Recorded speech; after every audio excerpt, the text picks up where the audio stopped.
Hello, everyone. I'm Petros Levounis, and I chair the Department of Psychiatry here at Rutgers and JMS.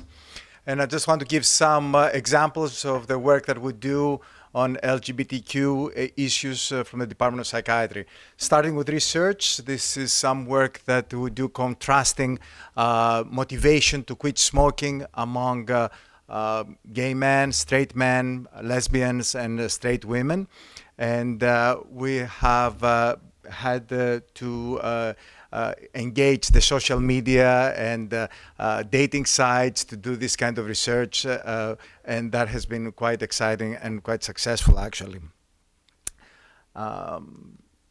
We put our scholarship in books. This is our latest book on the LGBT case book that we see how patients with mental health issues may have unique challenges if they are LGBT, for example, coming out or same-sex parenting.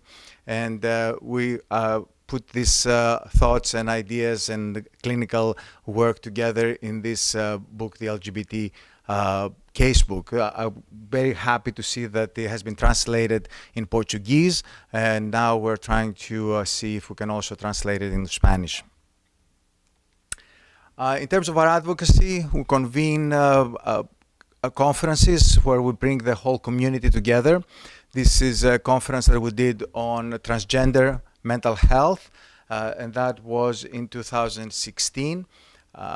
We sold out. We had psychiatrists, social workers, psychologists, counselors, as well as other physicians come from all over New York and the greater area to discuss transgender health topics. We also have a series of films that we present and we discuss right here in JMS. This is one that we did on Tangerine, a wonderful movie about transgender women in Los Angeles. Another one was Far From Heaven, that was particularly successful, where we contrasted issues of racism with issues of homophobia. And finally, of course, there's community building. I originally titled this slide Brunch, but I guess it is more kind of academic to call it community building, which translates into brunch. Okay, and this is some examples that the Department of Psychiatry has been involved in terms of LGBTQ. Thank you.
Good afternoon. I'm Dr. Michelle Della Piazza. I'm from the Department of Medicine and the Division of Infectious Diseases.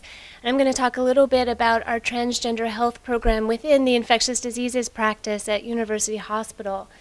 When I first came here in 2015, our research program within the infectious diseases practice was about to open up 2 very large HIV prevention studies through the HIV and Prevention Trials Network. And these studies were looking at novel approaches to pre-exposure prophylaxis for the prevention of HIV infection. And the target populations for these studies were particularly men who have sex with men and transgender women of color, who proportionally are at much higher risk of HIV infection. In fact, we know from really well done studies that transgender women are actually about 40 times more likely to become HIV positive in their lifetimes than the general population. So as part of these studies, we did a number of community outreach needs assessments to try to see what were the needs in the community and how could we really outreach to recruit transgender individuals into these studies. And we found that there was a really large unmet need for gender affirmation therapies, including hormones and surgery. So as part of that, when I first came on, knowing that this need existed, I got some extra training in hormone therapy for transgender individuals.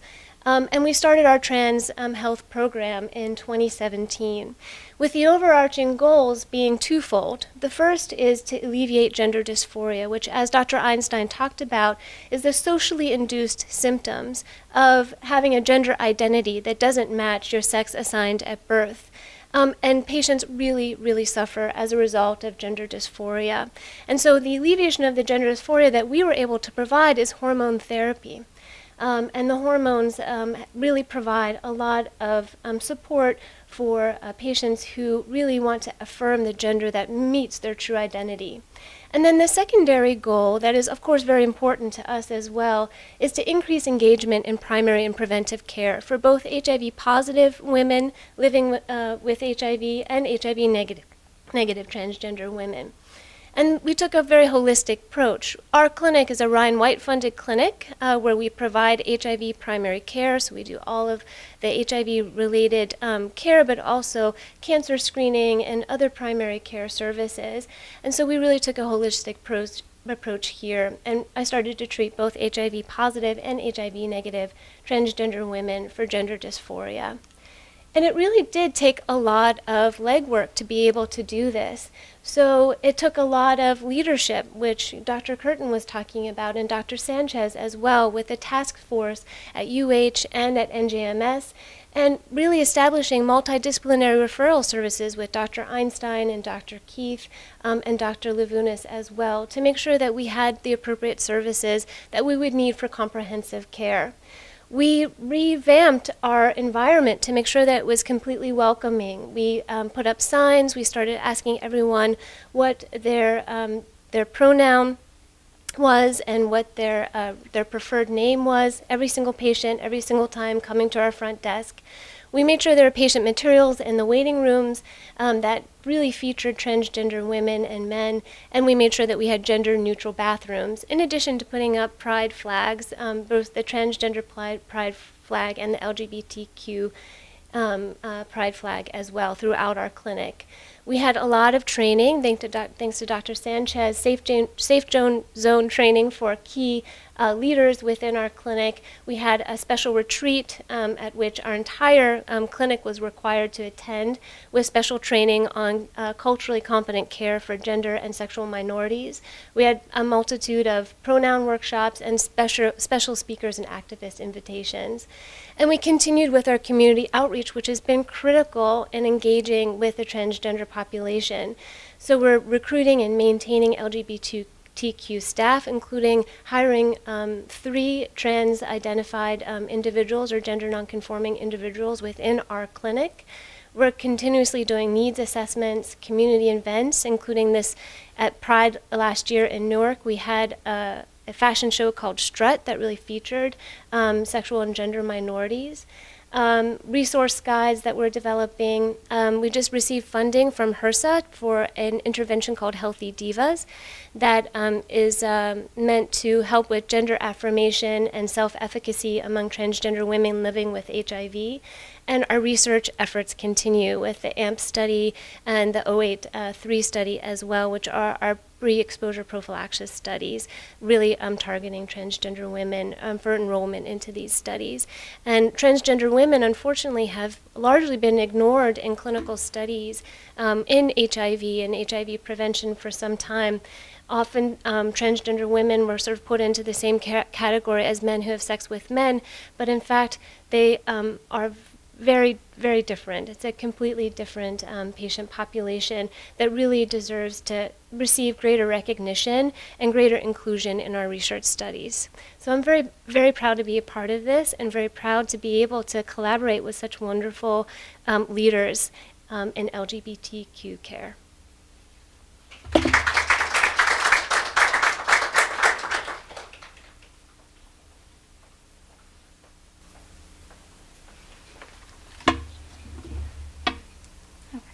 Hi, good afternoon. I'm Sari Benciana. I'm an assistant professor in the Department of Pediatrics in our Division of Adolescent and Young Adult Medicine.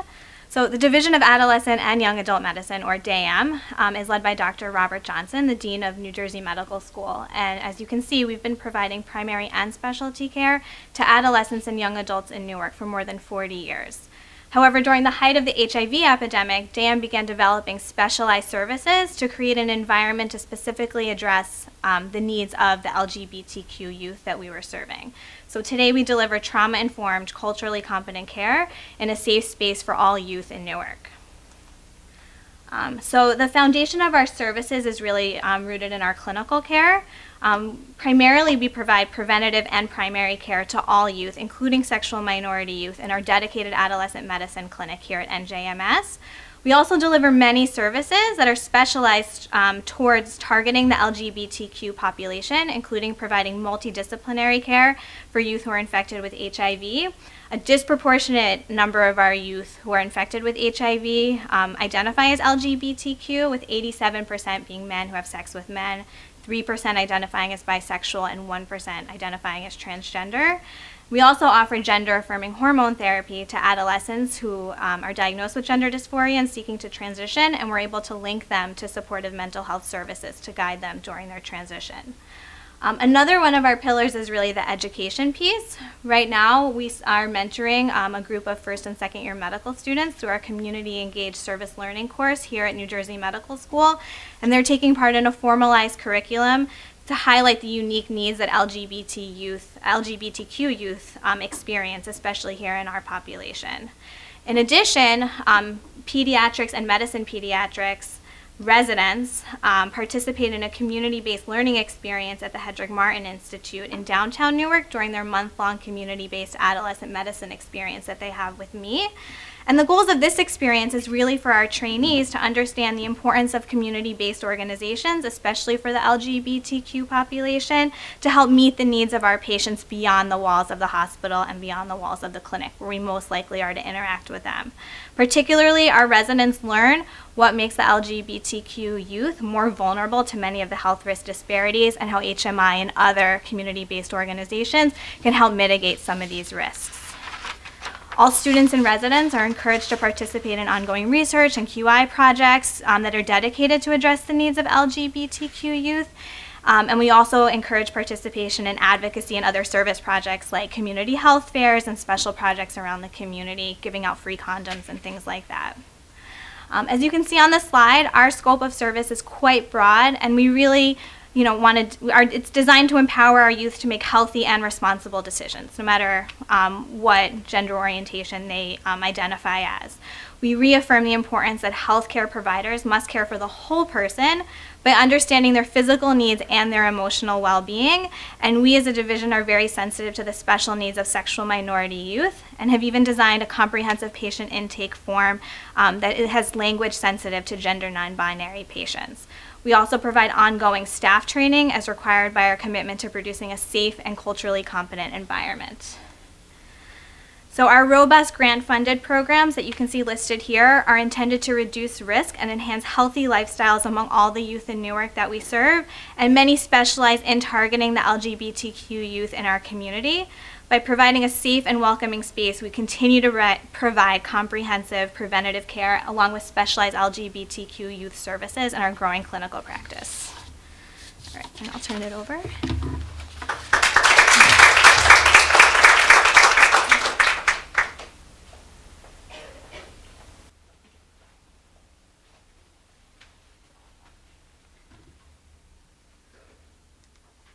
So my name is Noah Shimoni, and I direct student health services here at the Health Sciences campus up in Newark. And our services are geared towards all students.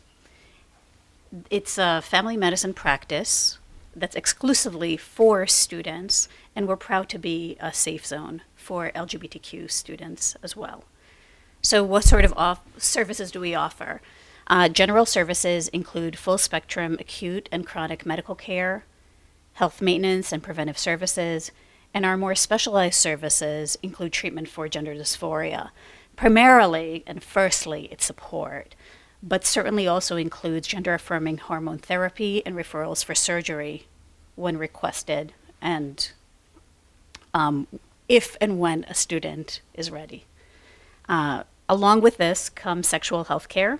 So this includes gynecological services, cervical cancer screenings and colposcopy, full contraception needs, as many people on the LGBTQ, many individuals who are LGBTQ identified may need contraception as well. HIV pre and post exposure prophylaxis and STI screening and treatment as well.